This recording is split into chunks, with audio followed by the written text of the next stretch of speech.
En este segundo vídeo del tema 2, sobre el lenguaje y el alfabeto visual, vamos a profundizar un poco más en esa revolución que supuso la invención del alfabeto y que dio un protagonismo especial a la cultura griega, que acabó imponiéndose por acumulación de saber y también por la posibilidad de dejar ya de un modo claro cómo se pensaba. El alfabeto permite, como hemos dicho, hacer que los ojos actúen como un oído. Por tanto, estamos escuchando a los muertos y tenemos esa acumulación de saber, ese diálogo constante con los grandes sabios del pasado. Podemos dialogar con Aristóteles, con Platón, todavía hoy, gracias a que se escribió lo que ellos decían en alfabeto. Y también se describieron cómo eran las obras de arte. Se han perdido las obras de arte griegas, pero sabemos cómo pintaban por las narraciones y sabemos los nombres de los artistas, sabemos cómo eran las obras de teatro, las danzas, por supuesto de un modo que no es el más adecuado para estas artes visuales, pero conocemos, gracias a los textos, cómo era toda esta gran, enorme cultura, porque no se ha perdido nunca el alfabeto.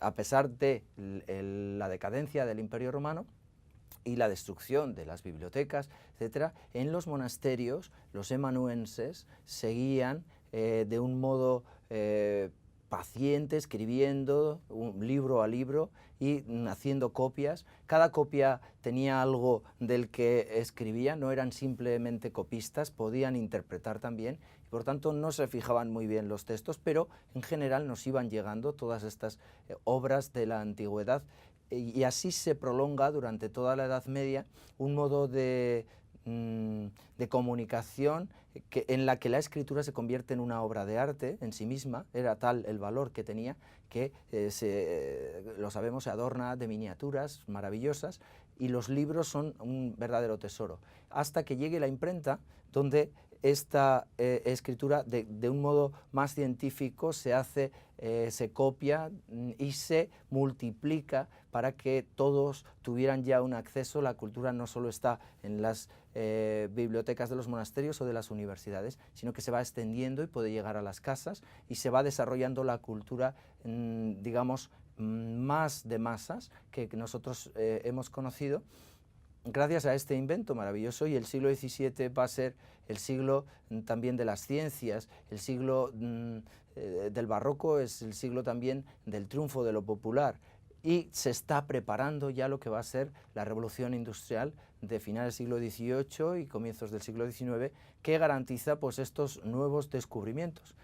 Así como la escritura es la gran protagonista de toda la historia, a partir del siglo XIX, estos inventos nuevos, sobre todo tres inventos que llevan en su nombre la misma huella de la escritura, que son el telégrafo, el fonógrafo y la fotografía, todos llevan grafos, que es escritura en griego, con diferentes aportaciones, ¿no? Fonos es sonido, fonógrafos, escritura con sonidos, tele es distancia, escritura en la distancia, telegrafos, y foto es luz, escritura con la luz. Pero sigue estando la escritura presente como protagonista, aunque por su propia naturaleza ponen en tela de juicio el protagonismo de la escritura como única forma o forma privilegiada de comunicación, tal como había sido hasta este momento, salvo pues esas otras comunicaciones a pequeña escala, como puede ser pues el fuego o señales de humo o las torres de comunicación.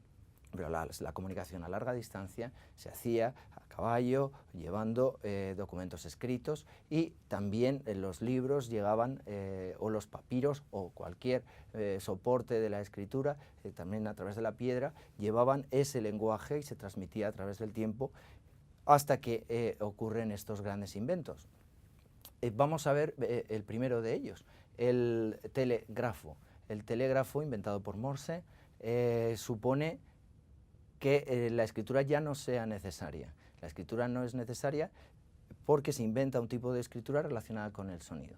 Al principio, un sonido muy precario, muy precario. Era una comunicación de carácter bastante elitista para intereses militares o de Estado.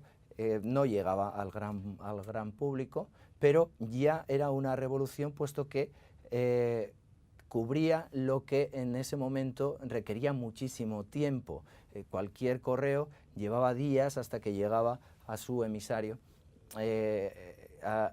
Y si estábamos al otro lado del Atlántico o del Pacífico en Filipinas, pues las comunicaciones duraban hasta 2 años, ¿no? Desde España hasta Filipinas, y entonces unas leyes que se emitían no se ponían en práctica hasta 1 año después y de modo precario siempre. Entonces todo esto de repente se soluciona con el telégrafo, que en tiempo casi cero puede comunicar un mensaje y por tanto evitar la distancia. El tele significa superación de la distancia.